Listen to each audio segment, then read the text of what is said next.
Hi, this is Lee Garrett and welcome to another weekly tip video.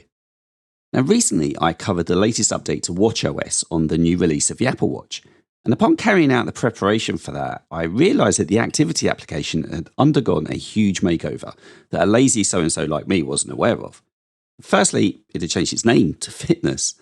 And then, underneath the hood, there were a lot of cosmetic changes and functionality that the older activity app really needed. So I thought it'd be a good idea to just give a brief overview of the application and how it now works. Okay, I've opened the application up, and the first thing to say is that this is really a companion app for the Apple Watch.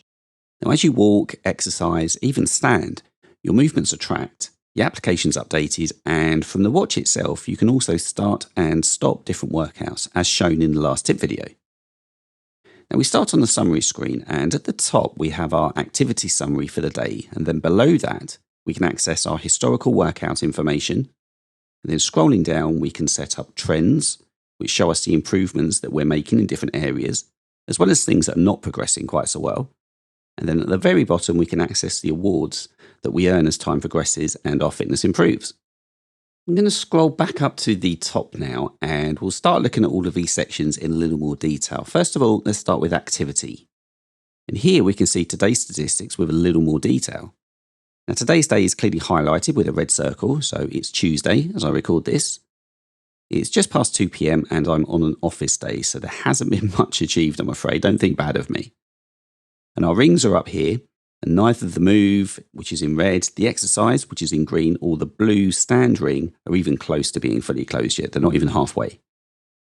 And below the rings, there is a graph that shows the periods of the day.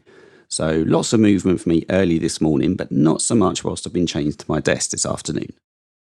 And then scrolling down, we have similar graphs for exercise and stand. Also at the very bottom, we can see how many steps have been taken for the day, how far I have walked, and how many flights of stairs have been climbed. All looks pretty depressing at the moment, but in my defense, I was in a 3-hour workshop earlier and it was painful. Now we can click on the individual days at the top to get a summary for that day instead. So I'll tap Monday. And Monday wasn't too bad for me. I closed all the rings, and scrolling down, I covered a lot of steps, good distance, and flights of stairs. And that was an office day for me as well, too, yesterday. So I think I can be happy with that. Now you can go back to historical days as well. If I scroll back up and then tap on the calendar and then pick a date, let's just go for 7th of October there. We have exactly the same as we've seen before, it's just on a historical date. So as long as there is data present, you can go back and view any day. And if you wish to share a particular day's info with a friend or send it to another application, you can do so with the share sheet icon in the top right hand corner. Okay, let's go back and look at workouts now. I'm going to tap on Show More first to go into the workouts section, and all workouts here are listed by month.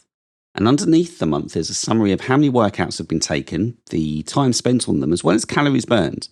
And there is both a running total, excuse the pun, and an average total. So you can go into the specific details for a workout. I'll tap on this one here, and we have a really colourful page, look at that, showing a summary of that workout. So the type of workout and time of it are at the top. Then below we have time taken, distance, your active kilocalories versus your total kilocalories. Now what's the difference between those? I hear some of you ask. Well, your active calories are those that are burnt off during exercise. So that's walking, jogging, running, etc. But there's also a hidden calorie count, which is called resting calories. And these are the ones that you burn just in the act of staying alive. You know, who knew that breathing burnt calories? Well, it does. So your active calories, those that you earn through the exercise, and your resting calories are added together to make your total. Now, I'm no fitness expert, so feel free to counter that. That's just what research has shown me in the past. And then below that, we have the elevation for the walk, and also the average heart rate for the workout and the pace.